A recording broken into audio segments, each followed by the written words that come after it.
Hey guys, it's Akam here with the third video of the Python Basics course on my channel. In this video, we're going to be addressing data types and variables. Now that I'm in Python, let's create a new project. Let's name it data_types. There you go. Let's just check the project interpreter. Yes, everything is perfect. Let's create the new program. So as you can see, I made a file called variables in the folder data types. So like I said, we're going to be addressing data types and variables. First, let's address data. So why is data important? Well, data is important as it can be used for so much. One of its uses is to keep records. The major use is to teach robots or robotics for the future in AI. Well, in machine learning, we use data to give it to AI to make them learn and make them be more realistic, to make them do certain tasks. Well, but how can you use data in programming? Well, you can use programming to store data, keep data, change data, remove data, add stuff to data. The list can go on and on. Well, like I said, we're going to be addressing the data types. So now I'll tell you about the three different major types of data in Python. So to do that, I'll type print and put in brackets. So the first data type is string. Now what is a string? A string is a string of characters. A string, to indicate that it's a string, you have to put in quotes. That's why you put in quotes when typing in letters. But you can actually also put different numbers and then it'll be considered a string. Well, let's assign a string or let's print a string. Hello. On variables, hello is a string. So now let's go to the other data type. The other major data type is integers. As you might have learned in class, integers is basically a number, a whole number. It can be negative, it can be positive, as long as it's a whole number. Well, now let's print an integer. Let's say 6. 6 is an integer as much as 100,000. All of these numbers are integers. Keep in mind that if you put in quotes, it will not be considered an integer, but rather a string. So let's do that and print 6, which is an integer.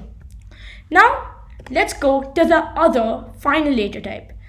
That data type is called float. Float is normally symbols.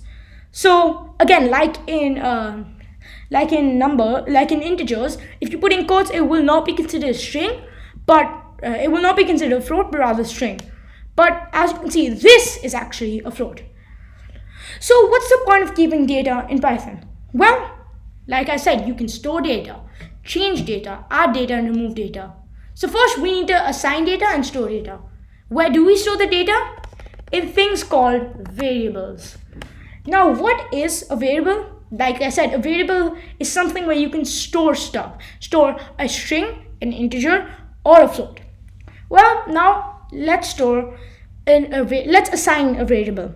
First, we need to think up of a name for the variable. Let's say greeting equal to. That's how you assign it. As you can see, it shows an error right now. If we put in the equal to sign, it won't show the error there.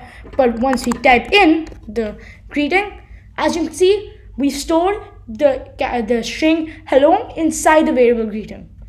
Now that we have the data, let's print it. So now that we are here, let's put greeting. As you can see, we haven't put quotes because if we do that, it'll be indicating to Python that it's a string. Let's say if we do put in quotes, let's put in greeting in quotes. As you can see, it won't print hello, but rather greeting. But if we remove the quotes, as you can see, it'll print hello. So that's basically variables, but let's store another variable. So let's store number. Let's store 10 inside the variable number. Let's print it number. As you can see, it prints out 10. Now, if we put it in quotes, are we assigning it as a string or an integer? Well, the way to find out is use the function type in Python. Type, and then let's put in the variable number. First, let's assign a variable to type equal to, and let's print type. And then let's see what variable it is. It's actually a string because we put it in quotes. But if we remove the quotes and then do the whole thing, as you can see, it says class int. Like I said at the start of the video, integers is a whole number. Well, then where do decimals go? Well, it's actually quite simple. If we do this, it should prove it. The decimals go into floats. So as you can see, class float. So that's basically the video on variables. Now we'll see you guys in the next video where we'll be discussing inputs. That was it for today. Don't forget to like the video and subscribe and click the bell next to the subscribe button to get notified of my next video. Leave your questions in the comment section below and I'll see you guys next time.